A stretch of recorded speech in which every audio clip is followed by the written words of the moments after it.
Welcome to the #7 series of classic soups with yours truly, Chef Des, and we're making black bean soup. Yeah, black bean soup is amazing.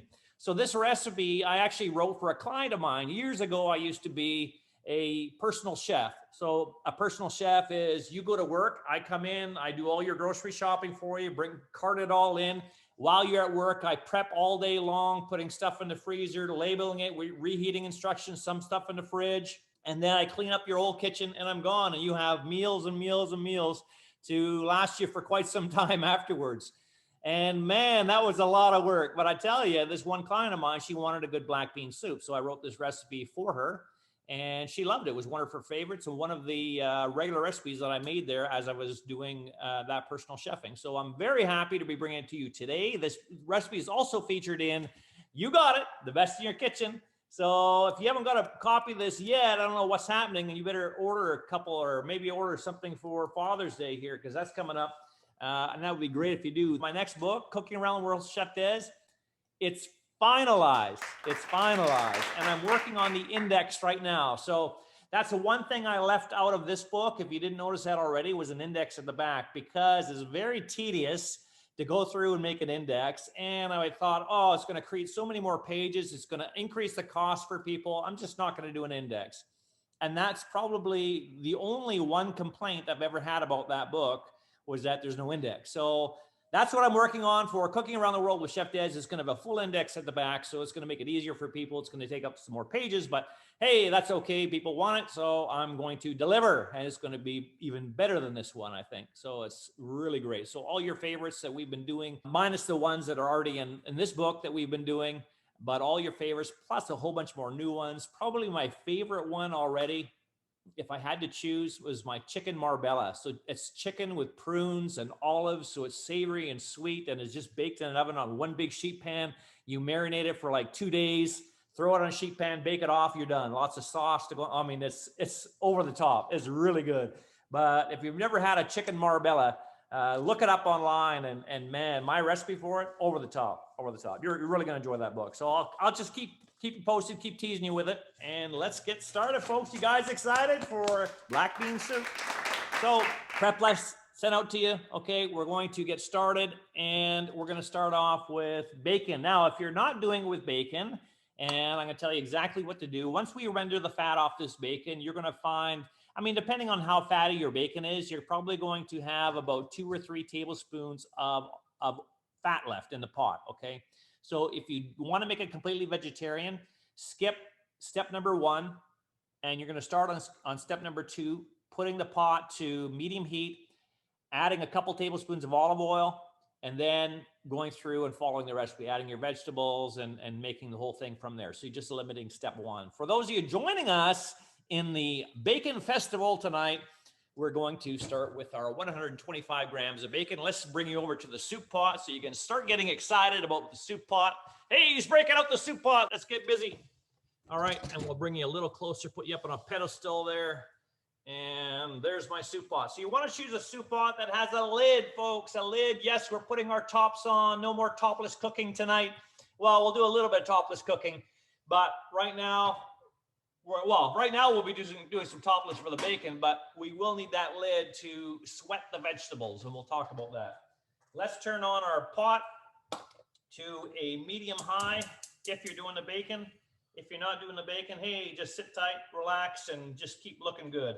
All right, I'm going to grab a spoon. And however you cut your bacon, it doesn't matter. So as it says at the beginning of the recipe, your cuts for all your bacon, all the vegetables, it doesn't matter because the whole soup is going to be pureed in the end anyway. So this is the perfect opportunity if you have a spouse that doesn't do much in the kitchen because they don't know how to cook. You can just say, hey, I want you to do all the prep tonight because I don't really care how you cut it. It doesn't really make a difference. And I'm going to make you a pot of soup. So you can always have that as your leverage to getting some help in the kitchen. All right, so let's take the bacon.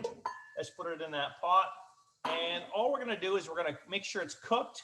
If you want it crispy, great. If you want it just cooked, that's fine. It doesn't really matter. So cook it until it's the doneness that you want. The main part is why we're saying to cook it completely is because we want to try and render the fat out of there and have that fat in the soup to have all that incredible flavor throughout, but also to help cook the vegetables in, okay? So let's leave that going. And we're gonna move over to the countertop. Let me give you a sneak peek of my bacon there. All right, good, good, good. So in the prep list, what we're doing together, we're cutting the onion, the bell pepper, the carrot, the celery, the jalapenos, the garlic, and the tomato. Everything else should be ready to go, all right? So we're gonna get started on that, but we'll do the onion almost second to last.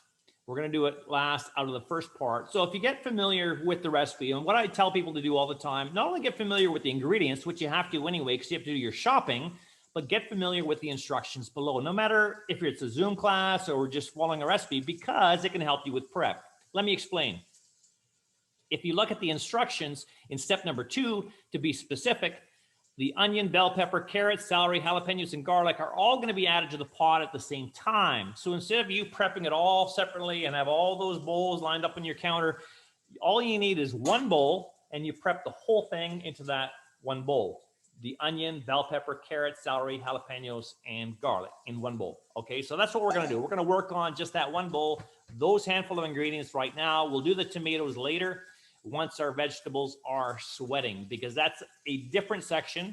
And again, if you focus on step number 4, you will notice that we add the cilantro, the tomato, the cumin, and the prepared salsa, which we'll talk about all at once as well. So that will be a second bowl full of ingredients that we'll just prep right into there. But you should have your cilantro already washed and roughly chopped or ready to go already, because we were not doing that together. Why? I don't know, just the way it worked out.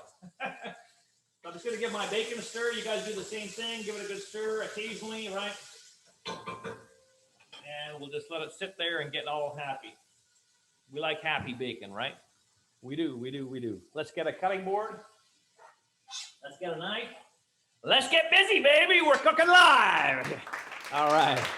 So as always, I have my onion in the fridge waiting for us, because you know as well as I do by now, cold fumes rise up to your eyes slower than warm fumes and room temperature fumes. So if you're going to use an onion, pop in the fridge for a few hours. If you forget, pop in the freezer for like 15, 20 minutes. It'll be the same effect, all right? So we'll prep everything from the onion to the garlic right now, saving the onion for last. Okay, we'll do the tomatoes later. So let's start with the our third ingredient, the bell pepper. So somebody asked me a good question at the 1 o'clock class. Well, if I don't have a green bell pepper, can I use a red? Can I use an orange? You bet. Yeah, you bet. The reason why I chose a green one, normally I don't choose green for very many recipes, because it's a little bit more bitter tasting than a red, nice sweet red, or an orange, or even a yellow. But I really think the flavor profile works in this soup. I think it tastes a little bit more fresh. You can really taste the bell pepper more in there by using something that stands out a bit more. So that's why I chose a green for this recipe. You'll rarely see me choose a green bell pepper for that reason. It just doesn't taste as good, but for this recipe, it works. So as I've demonstrated before, if you look at a bell pepper, it almost looks square, right? So what we're going to do is we're going to cut off the 4 sides so we have nice flat pieces to work with. So on the side before it starts curving, so here, not here by the stem, right here, cut off your 4 sides of your bell pepper, please. We're going to use the whole thing. You notice I got a pretty big one here, but that doesn't matter. That's not going to be crucial to the recipe. Just whatever kind of bell pepper you have. Cut off the bottom as well, and you see all the seeds and the membrane and the stem are one piece. We're going to plunge this through the stem like so, and take the stem out just like that. Look at that. There's the stem. There's another flat piece, and all the seeds and all the membrane are right there. You can just throw it in your compost bowl. That's awesome. Then you're left with these flat pieces. Look at these. You can play cards with them. They're so flat. It's amazing, right? So now, don't stress over the cutting. Again, just rough chop it. Make a couple cuts that way, a couple cuts this way. It doesn't matter how big they are, because the whole thing is being pureed. It's all good. So just whiz through it, okay? Just watch your fingers as you're whizzing through it and being a mad person, sorry, with your knife. And just do a whole bunch of different cuts. It's all good. It's just easier to work with when it's flat, no matter what you're doing with the bell pepper, rather than dealing with all those curves, right? And look at that. Bell pepper is done. I'll give you guys a few seconds to get caught up if you need it. And remember, we're prepping this into one bowl right now. One bowl. all of our veggies. I'm going to take this opportunity to stir my bacon. All right, we're going to go on to our next ingredient. 1 large carrot. I bought a bag of carrots and there was no large carrots. You know what's funny? I'll tell you something funny about that. So my wife's a teacher, right? Grade 1-2 split. And sometimes they get vegetables donated to them for healthy living and really helping the kids understand you should be having a healthy, balanced diet, so on and so forth. And one time they got carrots. She got carrots in the classroom, donated. And there was like half the class didn't want a carrot. No, I don't like carrots. So you know what she did? She says, these aren't carrots. You know what these are? These are snowman noses. How many people want them snowman noses? All the kids are putting their hands, I want a snowman nose. I want a snowman nose. It's all in how you describe it. So instead of 1 large snowman nose, I have 2 smaller ones because there was no large snowman noses in my bag of carrots. So it doesn't really matter. Again, it's not a game changer if your carrots are a little bit more or a little bit less to this recipe. It's just an estimate anyway. Let's get rid of those gross ends. Look at those, right? So we're going to cut off those. And these dirty cracked ends there. Okay, let's get rid of those really quick. And let's get that in our compost bowl, all right? Now, 2 ways you can go about this. Carrot is round, so it rolls all over the place. But if there's anything out of all the ingredients that you're going to want to prep a little bit smaller, it's going to be this because it's more dense, right? It's harder. So if you're keeping it whole, that's fine. Just slice it. Go a little bit thinner than you would with everything else because you do want to make sure this is cooked through in the period of time that the soup is cooking, all right? It just, if it's round, you just got to be careful, especially when you get down to the end. Or what you could do is you could take your carrot, cut it into workable sections, and then cut it in half lengthwise so it sits flat on the board, and then slice it, okay?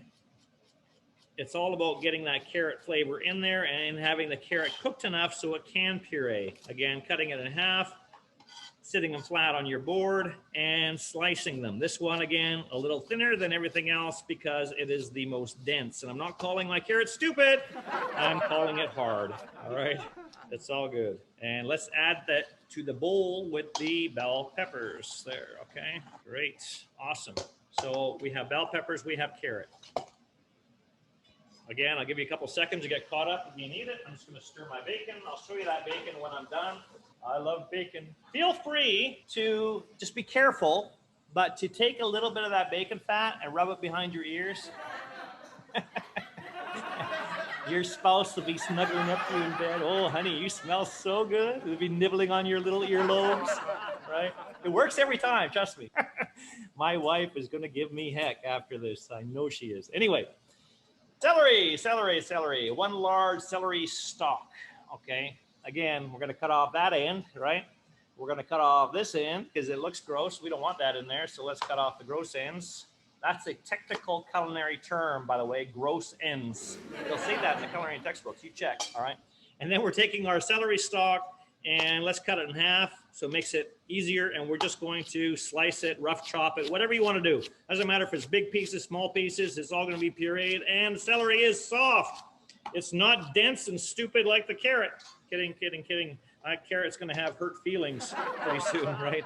Oh my goodness, people have hurt feelings these days, I tell you. I wouldn't be surprised if my carrot had hurt feelings by calling it dense. Oh, it's not very appropriate. Don't get me started.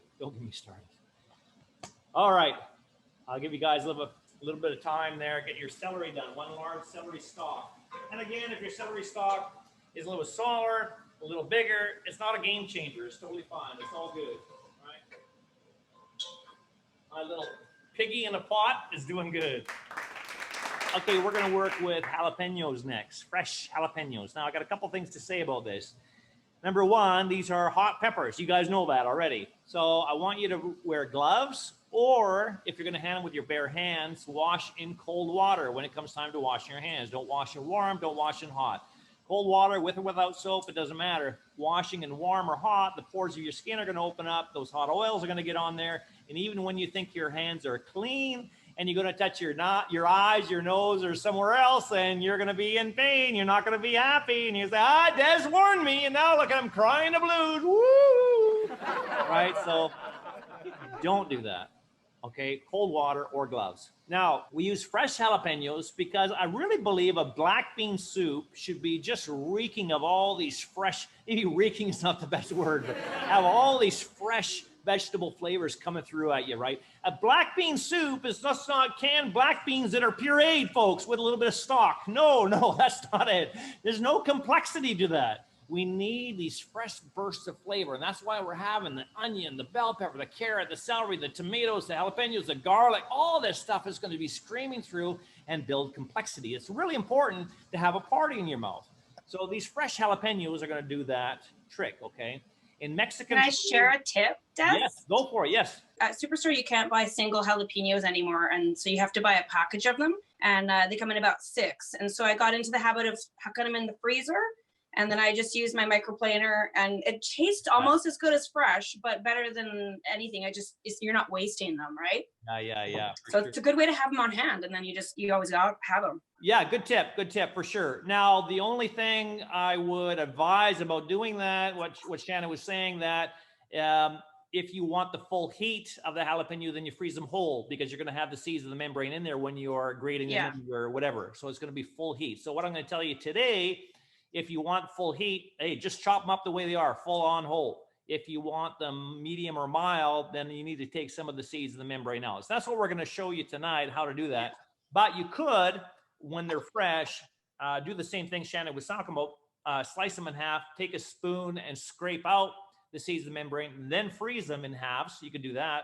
Let's show you though, how to take that out if you are working with fresh, okay? And what we're gonna do is we're gonna cut off the stem, obviously, of both, okay? And if you slice it lengthwise, you'll be exposed to all that, the seeds and the white membrane. Now, the seeds are not just the heat source. That white membrane is as well, or you can call it a pale green, I guess. Not really white per se, but what I want you to do is cut it into quarters and then take your knife horizontally, but I start with the middle, okay, of the pepper and then work towards the end. That way my hands have something to grab onto and keeping my fingers safe until you have just all green. That way you're going to get a very, very mild but fresh jalapeno taste still without the heat, right? Which is good sometimes. So I'm making mine more mild. So I'm going to go with taking the seeds of the membrane out of at least one. I did 1.5 at the 1 o'clock class, and not knowing how hot. Sometimes you get jalapenos, right, that are hotter than others. It all depends on the batch you buy. So I did 1.5 of the seeds and membrane removed of the 1 o'clock, and I'm just going to do out of 1 tonight. So I'm going to show you 1 with the seeds and membrane removed and 1 just cutting it whole. I mean, there's no real magic to it. You take this, again, just rough chop it, big pieces. It doesn't matter, right? And get that into your prep bowl with the carrot, celery, bell pepper. And then if you have a whole one, you've taken the stem off, again, just slice it into rings like you're going to put it on your nachos or something, right? Seeds and membrane and all. And just throw that in with your prepped ingredients, all right? And then in my compost bowl, I'm going to get rid of all the excess membrane and seeds and everything else, all right? Awesome. That wasn't very difficult, was it? No, nothing at the Chef Des classes are difficult because I'm right here with you. I'm here to hold your hand, virtually, that is. And if it was in real life, we'd have to sanitize first, right? I think the handshake is gone. I really do. I think the handshake is going to be no longer. I think that's going to be a thing of the past. Our kids are going to be talking about that. My son is going to be telling his children one day, we used to shake hands. And he'll be like, what does that mean? We used to interlock hands and go like this. No, really? You know how many germs could be there? I don't know. Maybe I'm exaggerating, but it's going to be a long time before it comes back. I think I really do. Anyway, let's go on to garlic. Now, obviously, when a recipe says 3 to 4 garlic cloves, I want you to use 40 garlic cloves. You probably could in this recipe, great, but I'm going to go with the 4. Okay, I mean, if you want to do a half a dozen, again, it's not a game changer. It's still going to be great, probably be even better. And then while you're at it, you have that little bacon fat behind your ears. Take that cut garlic clove, rub that on there. There's a recipe that I do, and I can't remember off the top of my head which one it is, but if I remember by the end of the class, I'll tell you. But we take a food processor and, we did the class. It is, I think it's my blueberry Cobb salad, and we make the pureed bacon dressing. So long story behind it. Anyway, so we puree the bacon up with the garlic. And when you take the lid off that food processor and you give it a big whiff, the smell of bacon and raw garlic, it's amazing. Like literally, we could bottle that into a cologne and make money from that. I know we can, right? I really do. Anyway, smell those two together one day. That's why I was suggesting bacon and garlic behind your ears. That's over the top. You know, you think you're nibbling on your ears with just the bacon fat. Wait till you do both. Anyway, the hard bits of the end of the cloves of garlic. Man, I get too carried away sometimes. Let's chop those off. So take your garlic cloves, whether you have 3 or 4 or 40 of them, and chop off the ends like so. Do that. And that way those little hard bits are gone. And then I want you to take your knife, give each clove a good whack. Show them who's boss here. This is my kitchen. How dare you have that skin on, right? And then take it and look at that. It pops right off. It's like it cooperates with you. Give it a beating, right? It does everything you want it to do. You guys know I'm just kidding, right? I don't normally beat garlic. Because it would have hurt feelings, right? It would have hurt feelings. Oh, you hurt my feelings. Oh, boy. Just rough chop it. Again, it doesn't matter. We're going to add the garlic to our vegetables, our jalapenos, carrots, celery, bell pepper. There it is. And let's get our compost bowl for the garlic skins. And you know what time it is, right? It's onion time. Oh, yeah, baby. Let me stir my bacon one more time here. Great. Awesome. And let's pull out the onion from the fridge. Okay, you guys know I don't store the onion in the fridge. Oh, there's my homemade stalk. I'm going to put it that way. You guys know I don't store my onion in the fridge, right? I just put it there if I know I'm going to use it because cold fumes are better. They rise to your eyes less. You know that. We've talked about this already. It's all good. And again, just rough chop. I'm going to show you how to quickly do this. Again, you want to get rid of that big hairy bit. Nobody wants that hairy bit. Nobody wants the stem bit. Let's get rid of those, okay? So on your board, get your knife. Careful, it's round. I don't want you to cut yourself. Hold it very steady. Cut the hairy bit off. Cut the stem bit off. Now that it sits nice and flat, cut it in half so we can finish peeling it. It's all good. Sorry for the noise there of my knife. And just take that skin right off. Now, remember what we're doing just rough chopping. So here's a really fast way to get this through. I want you to make, sorry, getting rid of the skin there. I want you to make 2 cuts that way, then 2 cuts that way, and just throw in the pot. Well, not throw in the pot, throw in your bowl. And you'll see as you stir it in the pot, when it comes time to that, it's all just gonna break apart. So you don't need to pull it all apart. Though that onion has layers for a reason. Okay, so cut it that way twice. Turn it, cut it that way twice. You're done. Put in the bowl. Fini. Look at that.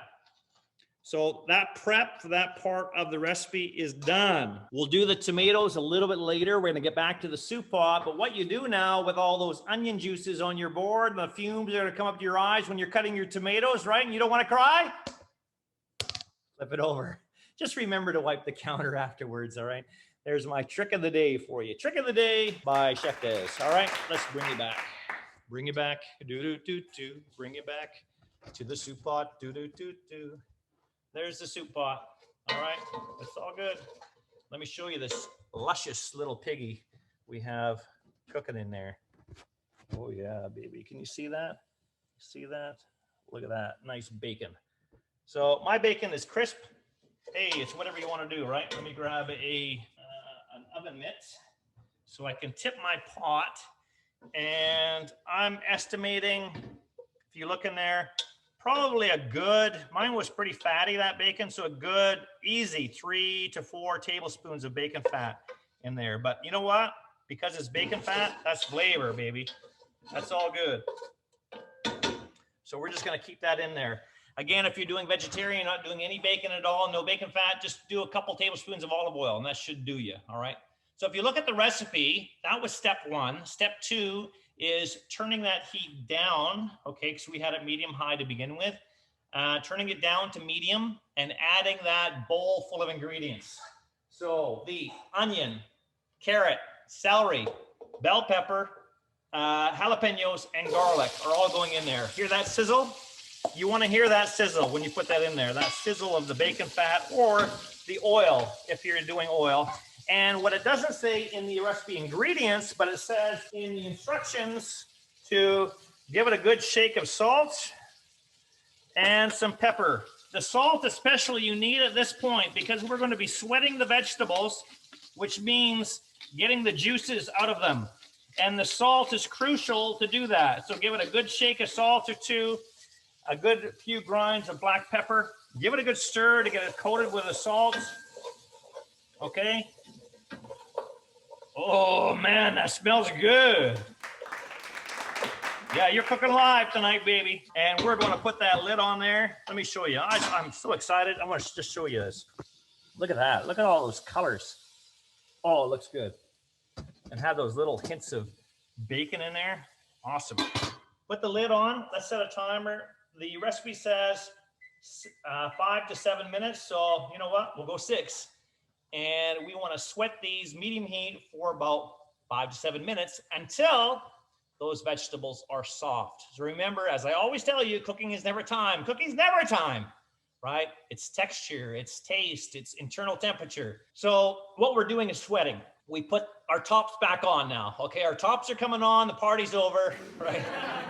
Put the tops on, and what we're doing is we're trapping the moisture in there that's coming out of the vegetables. Why are we doing that? Because I don't want the caramelized vegetable flavor. I think that's sort of a different flavor profile than what we're after in the soup. When you cook with the lid on with vegetables and you have the salt in there and the juices are coming out, it's literally called sweating. If I was to put you in a pot and turn on medium heat, you'd sweat too. No matter how much deodorant and antiperspirant you had on, you would sweat. So we're getting the juices out. By trapping it in there, the vegetables aren't going to brown. We don't want that flavor profile in there. We just want to capture the essence of the vegetables and have that moisture in there to help create some of the body or the liquid of our soup, all right? However, you can't see what's happening, right? The lid is on. Now, let's be honest. This is not an airtight seal on here. You could still see some steam, escaping. So what I want you to do, and also when I say medium heat, maybe your medium heat's hotter than my medium heat. Maybe it's colder than my medium heat. So you need to check it about halfway to see what you're doing, okay? So when you reach like 3 minutes, I want you to take the lid off, give it a stir, and see what's happening. What you're looking for, you want to look for steam escaping when you pull off the lid, condensation being built up on the lid that's dripping back in, and having a note that the vegetables are not sizzling in fat, but they're actually just sort of simmering in their own juices. And so you're looking for a very moist environment. If you don't see a lot of steam, you don't see the condensation on the lid, and you see the vegetables are actually sizzling and browning a little bit, that's telling you you're losing too much of the moisture, your lid is not on very well, or your heat is too high, and you're actually browning them. It's impossible to brown vegetables if we have a moist environment, okay? So you're just looking for those couple of things. I'm at approximately 3 minutes now, so I'm going to take my lid off and show you. So look at all that steam, look at the condensation on the pot, looking inside, there's lots of liquid in there, great. So I'm just giving another good stir. Everything's good. I'm on track. Everything's cooperating with me. I like that. I like when things cooperate with me. I had a good talking to these vegetables before we got started. And they chose to cooperate. Good job, good job. When we go to puree, I want to show you a little something what I'll be using. When we go to puree, I'm using a hand immersion blender, and I highly, highly recommend you get one of these. Now, this is the one I bought from Yes Chef. I know this is not a sponsored Yes Chef class, but I do got to share it with you. It's All Clad brand. Yes Chef does not sell a lot of appliances. They have some funky toasters. They do sell this because they are a dealer of All Clad. And this is great because watch this. It comes in 2 pieces. You can take this part off for washing. It's really good. And for storing in your drawers, you're not trying to store this big, long appliance like that. You can store it in 2 pieces. So that's what we do. And I love this thing. And it has a power adjustment on the top. See that? Plus to minus. And if that's not enough, has a turbo button there. Look at that, turbo. So if you want a good kick of power just with one button, you could do that. So it's a great, great appliance. So check it out. We'll get back to that, okay? I want to talk to you about one more thing about that. Let's go back to the countertop. Let's prep that one last thing we got to prep, and then we'll bring you back over to the soup pot, all right? So what am I talking about? I'm talking about the tomatoes, the tomates. Let's get our tomatoes. Well, that's only one. Now it says 1 medium tomato chopped. This is pretty large. I mean, when I hold it here, it's as big as my head, right? It's a beefsteak. They were on sale, so I bought it. It's good. Looks good. It's awesome. And we're just going to rough chop this. But again, I'll mention this to you. When you're doing your prep, you will see that this time when you're prepping your tomato, it goes in the pot with the cilantro, the tomato, the cumin, and the salsa. So I already have my cilantro already done. You should have yours already done. Just rough chop. Take a bunch. You've washed it, right? And rough chopped it. Now, I'll tell you a little secret. My wife hates cilantro. Oh, I'm nice. I'm nice. So I did flat leaf Italian parsley instead. So what about curly leaf? You always like the curly leaf, Des. Well, I like the curly leaf, but I went with flat leaf just in case I decided to tease her and tell her it was cilantro as a garnish on the top. And no, I wouldn't do that to her. I'll tell her the truth. All right. Anyway, the cilantro or flat leaf parsley, whatever you have going on, is prep. It's just rough chop. There's my timer. I'm going to just turn off my heat and we'll come back to the pot in a minute. It's rough chop. You guys should have the same, and also reserve some of this for garnish. We're going to garnish the lovely sour cream dollop on top of the black bean soup with a little bit of greens. You want to save some of that at the end. The cumin is standing by. Our salsa is standing by. We'll talk about that, but let's prep our tomato. It's no real big science to it other than we want to take off, again, that stem bit. Let's take the stem bit off, okay? So just grab your knife and channel that out of there, right?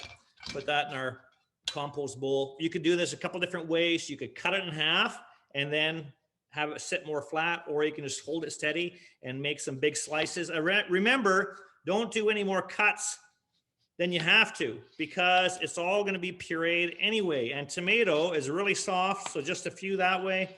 Turn it, just a few that way, and just make some really big chunks. It's all good.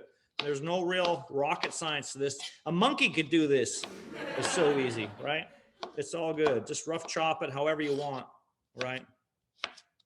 And just turn it, and we're done. Look at that. Really, really simple. And let's add that to our fake cilantro. If you guys are using cilantro, which I highly recommend you do because it's an awesome flavor. I think so anyway. It tastes really good. And that's not my cumin. This is my cumin. All right. And to that, we're also going to add, let me grab a spatula. We're going to add some jarred salsa. Yeah, I'm serious about this, okay? Pre-made, store-bought, already done for you from a jar salsa. Now, if you were with me at my shrimp enchiladas class, you will know that we had the little countdown of the 5 top things that you should be shopping for down the Mexican food aisle, and you should always buy to enhance your recipes. And this was one of them. We always have salsa on hand because it's complex, it's low fat, lots of nutrition, lots of flavor, and it's really going to add a little bit of complexity to this black bean soup by just stealing a half a cup of it and adding it to this bowl of prep. Okay, so let's do that. And then all our prep is done. We can say goodbye to the prep. See you later, prep. Been nice knowing you. And we're going to move over to the soup pot. So I'll give you guys a second to get your tomato all done, ready to go. I'm going to wipe up my onion juices on my countertop here. Any questions at this point, guys? Everyone's doing all right? You guys are smiling? Because when you're smiling, the whole world smiles at you. Bring you back over to the soup pot action. Here we go. All right. So we take off our lid. Look at all that steam. All right. Nice and soft vegetables in there. All right, I'll show you that in a second. What we're going to add to that, if you look at the next step of the recipe, step number 3 we're at now, guys. Step number 3, add the black beans and the 3 cups of chicken and stock. Okay, so your black beans that should have been already rinsed and drained, right? And my homemade chicken broth that I just put in this package just so because it's easier to cart around, right? we're going to add 3 cups of that. So this is 4 cups in there. We're going to add 3/4 of it, just approximately. And the last cup is going to be if you want to thin out your soup a little bit later as you're pureeing it. But I want you to do 3 cups for now. Give it a good stir and get that all mixed in, and then add that bowl of ingredients. So your cilantro, your tomatoes, your cumin, your store-bought salsa, get all that in there. Look at those nice big pieces of flat leaf parsley going in there, pretending that it's cilantro. Cilantro in disguise.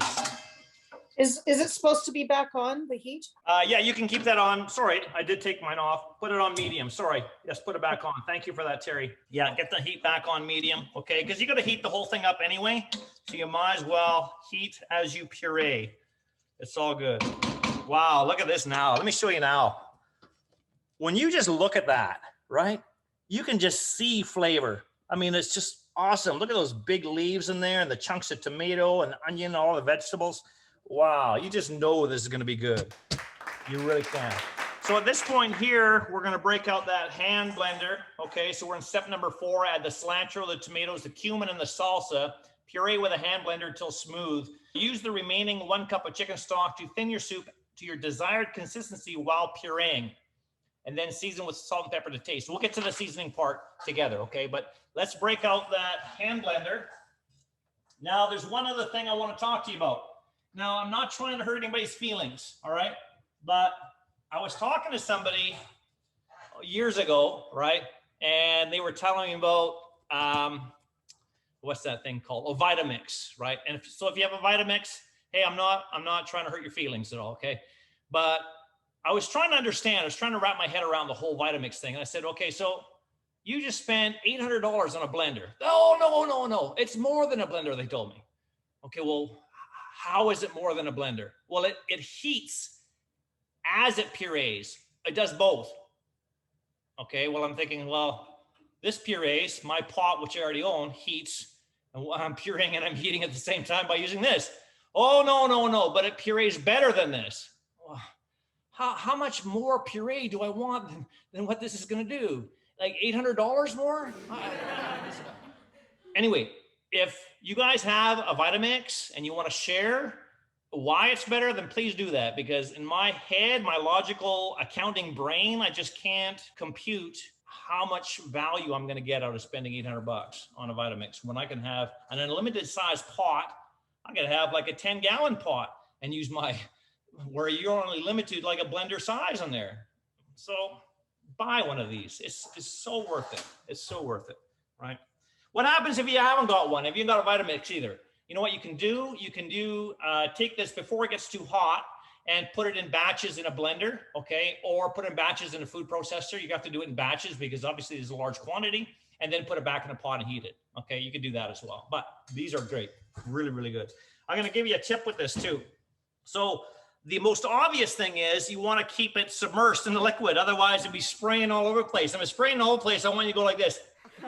Keep your mouth wide open so you can at least catch some of it, right? But no, honestly, you want to keep that submersed. Otherwise, it's going to spray. But if you're not dealing with a lot of volume in height, because like I got a big wide pot here, so my height in volume is not very high. It's not very deep, rather. So what you can do is you can tilt your pot, and you're going to put it right in the crevice of where the side of the pot meets the bottom, right? You got that little crevice, so all the ingredients will circulate through the rotating blades, and you have more depth in that spot, right? So start there, and then just circle it through. Like you're gonna have to stir it through a little bit, and just keep bringing it through until you have it pureed. You can puree as much or as little as you want, but keep in mind that we did the really big chunks, right? So you're going to want to puree quite a bit. And this way it keeps it really deep by staying in that crook of that pot. All right, again, just stirring it through a little bit. And once they can become smaller, it's a lot easier to capture everything in those blades. Oh yeah, baby. It's good.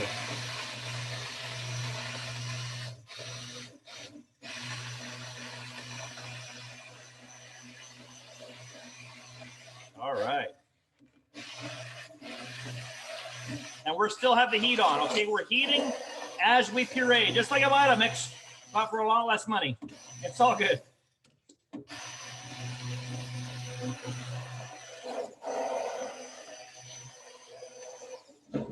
All right, there we go. And again, when it comes time to cleaning, just take that, twist it off. There goes cleaning part, electrical part does not go in the sink, right? It's good. And we have a very nice, you can even see it in the camera there, a very nice consistency of the soup. I'm gonna bring you guys a little closer now that we're not splattering any bacon fat all over my computer screen. Look at that, beautiful. So this is your time to sort of ask yourself, do you want a little bit thinner? You want it thick, whatever you want to do. So you have an ability now to add a little bit more stock. If you do want a little bit more thin, I'm going to put it in there because I feel that I need to do that. My bell pepper was very big. We were dealing with some very big vegetables, so it's good to have it a little bit more thinned out. And other than plating and garnishing, the thing we need to do next is to season to taste with salt and pepper, okay? Now, if you were at my, which I'm losing track of all the classes. Oh, we did a class very recently where we the customizable broth soup. Remember that? Where we pulled out the 4 portion cups. We put a little bit of the soup in each one. One we added salt, one we added sugar, one we added a little bit of acid, like a squirt of lime, which would be awesome in this, by the way, being Mexican, and a little bit of fat. I don't want you to do that tonight, but what I want you to do to season the taste is grab a little portion cup, okay, and put some of the soup in there and season that. And why I'm telling you to do that, I want you to season with salt and keep seasoning with salt until you find, wow, that just tastes good. And that way, if you put too much by accident, you can throw out just those couple of tablespoons, put a couple more in there, and try and get it again. Once you have it where you want, then start seasoning this one to try and mimic the flavor that you achieved in this one. Okay, so obviously you have to put a lot more. But my goal is for you not to ruin this pot of soup as you're trying to season the taste, okay? And that's gonna help get you there. The fat part, we're gonna be adding some sour cream, so you don't need to add a little fat. That's gonna come at later point when we're garnishing. And that's gonna add that really nice little touch of richness to the whole dish. And you're gonna be very happy that you did the fat, all right? It's all good. As I will always tell you as a chef, fat is flavor, fat is moisture, fat is your friend. Just remember that I'm not a doctor, okay? And so what we're gonna do, I know it's gonna need a bit of salt. I'm gonna add some to mine, but I want you to taste yours first. Please do that. I don't know how salty your broth was that you used, your chicken stock. I don't know how much salt you put in there when you salted the vegetables at the very beginning when we were sweating them. So you may need to taste it first and then adjust accordingly. So I'm gonna grab a tasting spoon now. And as I've always told you, only taste once it's getting up to temperature. So I can see this starting to boil a little bit. I'm gonna turn it down. I see some whiffs of steam coming off there. So I know it's coming to serving temperature. And you always wanna taste and adjust when it's hot, not when it's warm, not when it's cold, not when you're getting up to temperature. You wanna taste it at serving temperature, a nice hot pot of soup, because it's going to change the flavor profile, all right? So now that it's hot, I'm gonna grab a little bit on there, obviously blow on it. Oh yeah, baby, it's good. Wow. I'm gonna add just a little bit more salt, just a touch. A few more cracks of pepper, I think. Awesome. Wow, you can really taste the complexity of all those steps, all the vegetables we put in there. And as you're eating the soup, you get that odd little tiny bit of bacon and you chow down on it. It's like, wow, this is just good, right? Awesome. Okay, we're gonna bring you back over the countertop and I'm going to get a bowl. I'm gonna grab a couple of cork pads so I can bring my pot over there. All right, there's some cork pads. Let me bring my pot. I'm gonna bring a ladle over here. Those handles are a bit hot. There we go. Put that in my sink. Turn off my burner. Grab my ladle, grab my bowl. Grab some Garnish. Don't forget about your cilantro garnish. Grab some sour cream out of the fridge. Sorry, I should have had my sour cream out, but it was a hot day today, man. Really, really hot. Didn't want to have it out if I didn't have to. But let's do this, shall we? So here's what I'm going to do. I'm going to try and show you something else here too. Whenever you're portioning something liquid like this, okay, And you don't want to slop it all over the place. You want it just to go in the one spot. You can't really see this because it's deep. I'm going to try and tip the pot. You take your ladle full, make sure it's not an overflowing ladle, it's just to the top, and then touch the bottom of the ladle to the soup, and then bring it over, and you won't have any drips, because any drips that are sort of coming on the bottom of that ladle are going to go off into the soup when you touch it again. So again, ladle your soup, not so it's right to the, like overflowing, but just to the rim is fine. Touch it to the soup, and then bring it over. And you'll get perfect presentation every single time. In that black bean soup, you're going to take a good dollop of fat, your full fat sour cream. I mean, you can go the light, the non-fat, but man, you only live once, baby. Right? And take a good sprig of your disguised cilantro or real cilantro, if you did that. And let me push this off to the side. Oh yeah, this smells good. It's really good. I agree with your wife. Cilantro sucks. I disagree with your wife. Cilantro doesn't suck. I like cilantro. All right. We added more pepper. It's good. Does it freeze? My question. Oh yeah, freeze is great. Yeah, because of this pureed, you're not looking to capture any textures at all. So yeah, you could freeze this thing. I mean, easily lasts in your refrigerator your freezer for 6 months. No problem. Okay, anybody else tried the soup? What do you think? So good. It's great. And you know, I always put avocado on mine for garnish. Ah, nice. Oh, good idea. Kind of makes it more like a meal. Yeah, for sure. Yeah. Awesome. Great tip. Thank you for that. It's delicious. Awesome. Good. It is delicious. Yeah, there you have it. Number 7 of our classic soup series, black bean soup. You're going to want to make this real soon. Wow, it smells good. See you next time, folks.